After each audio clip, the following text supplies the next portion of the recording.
पाकिस्तान और इंडिया के जितने भी लोग हैं, मेरी ये वीडियो जितने भी लोग देखेंगे, बात सुनो गुरुजी। एक नीरज चोपड़ा की मम्मी जी सरोज देवी, दूसरी अरशद नदीम की मम्मी जी रजिया परवीन। सरकार साइड पे करो मोदी जी को, शहबाज शरीफ को, अपना राहुल गांधी को, इमरान खान को, नवाज शरीफ को, सबको, जितने पॉलिटिशियंस हैं इनको साइड पे करो। अगले चुनाव, अगले इलेक्शंस में उधर से पीएम बनवा दो सरोज देवी को, इधर से पीएम बनवा दो भाई साहब रजिया परवीन को। बाकी तो नहीं पता मुझे किसी चीज़ का। ये दोनों खवातीन आपके मुल्क में जो नफरतें बांटी गई हैं ना सर, उनको कम से कम ख़त्म कर देंगी। अब मैंने दोनों मम्मी जीज के इंटरव्यू सुने हैं, कसम खुदा की इमोशनल कर देने वाले हैं, फुल टाइम इमोशनल जिसको कहते हैं।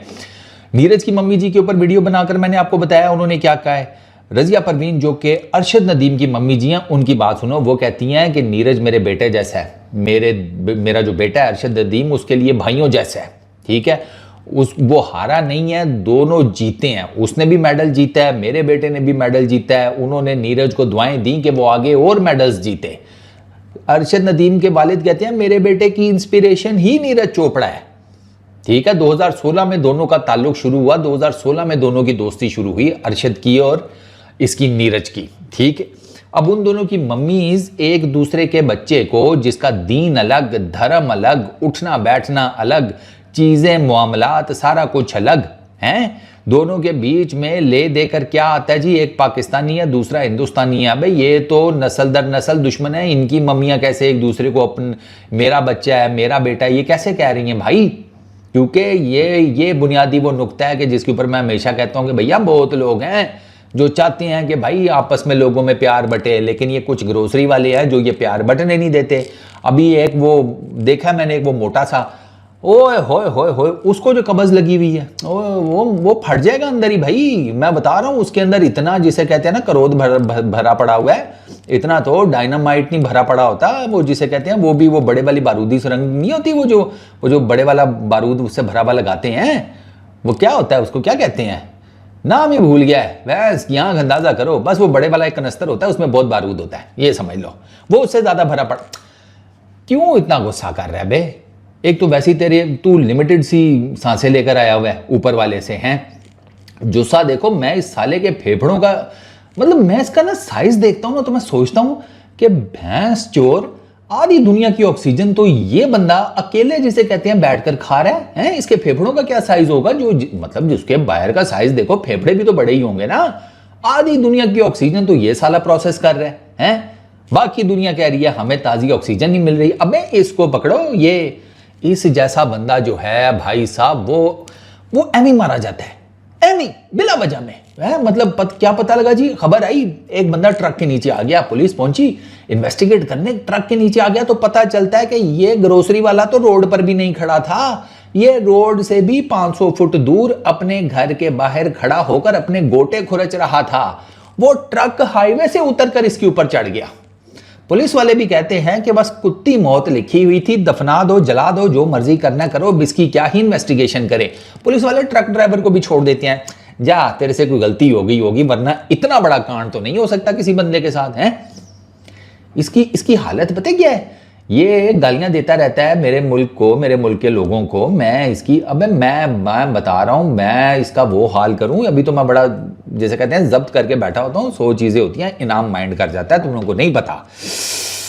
एक जाते जाते चलो एक आखिरी, फरिश्ते ऊपर एक सांचा बना रहे थे कि एक ऐसा बंदा जमीन पर उतारे जिसे देख कर ना लोग डरे और लोगों को ऊपर वाला याद आए। तो वो जो जन्नत का दोज़ख का दरोगा था ना, वो भी उधर से कहीं से गुजर रहा था। उसने फरिश्तों से पूछा क्या बना रहे हो? उन्होंने कहा यार एक ऐसा सांचा बना रहे हैं इंसान का जो वैसे तो इंसान हो, लेकिन हम ना उसे नीचे भेजेंगे कि उसको देख कर ना लोग डरें और ऊपर वाले की याद आ जाए उन्हें। तो दोज़ख का दरोगा कहता है लो इतनी मेहनत करने की क्या जरूरत है, ये मेरा छोटा बेटा है, इसी को डाल दो नीचे। उन्होंने फरिश्तों ने इसको देखा, कहा हाँ हिसाब किताब तो ठीक है, इसका क्या चक्कर है इसका? उसने कहा कुछ भी नहीं, बस दोज़ख में इसकी ड्यूटी यही है कि वो जो बड़े वाला कड़ाहा नहीं है जिसमें हम खोलता हुआ तेल गर्म करते हैं, उसमें ये अपना पिछवाड़ा डालकर बता देता है तेल कितना गर्म हो गया है। फरिश्तों ने कहा ये तो कोई काम ही नहीं है, बात ठीक है, इसी को नीचे भेज दो। यही है मोटा सुगर, वो ये ऊपर से दोज़ख जैसे कहते हैं ना, नर्क, नर्क से डायरेक्ट इंपोर्ट किया है हम लोगों ने, लोगों को डराने शराने के लिए, बस ज्यादा कुछ नहीं है इसका। भैंस की आंख, बाल ऐसे गिराए हुए होते हैं माथे पे जैसे मरासियों का शाहरुख खान यही है, मसलियों का शाहरुख खान यही है। वो बराहम हो गया, वो साइंटिफिक फार्मूले से वो 2-3 बूंदे लगता है शाहरुख खान की किसी तेजाब के, उसमें फिनाइल कोई धो रहा होगा, फर्श वर्श वहाँ कहीं गिरी, वही लपेट लपूट के किसी ने जनाब एंगलम मैंगलम किया, ये आ गया इस दुनिया में। भाग ग्रोसरी वाले। हाँ देखो भैया, कट इट शॉर्ट, आते हैं मेन मुद्दे के ऊपर। ये तो साइड नोट पे मैंने एमी तुम्हें डिजर्ट चिका दिया। नीरज की मम्मी और अरशद की मम्मी हमारे लिए एग्जाम्पल्स हैं। On a very serious note, ये 2 खवातीन हमारे लिए एग्जाम्पल्स हैं। हमें इन दोनों खवातीन को हाईलाइट करना चाहिए और जितना ज़्यादा से ज़्यादा कर सकते हैं करना चाहिए।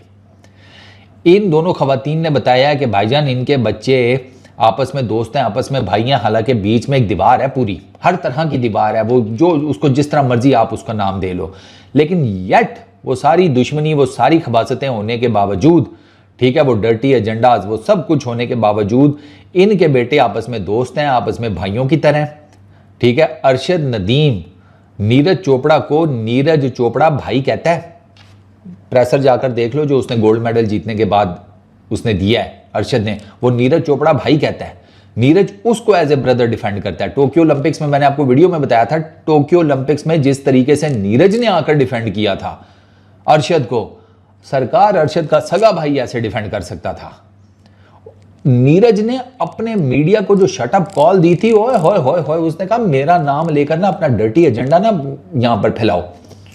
अरशद ने जो किया है विद इन, जिसे कहते हैं ना रूल्स ऑफ वो क्या उसको कहते हैं, with in the rules of, ये जो फेडरेशन है एथलेटिक्स की, उसके विद इन द रूल्स किया है। जब उसकी वो जेवलिन लेकर उसने प्रैक्टिस की थी, उसने कहा क्यों हमें अपना डर्टी एजेंडा फैला रहे हो कि उसकी मैनिपुलेशन कर रहा है या उसको वो टेम्पर कर रहा है और नीरज जीत ना सके। नीरज आया था डिफेंड करने।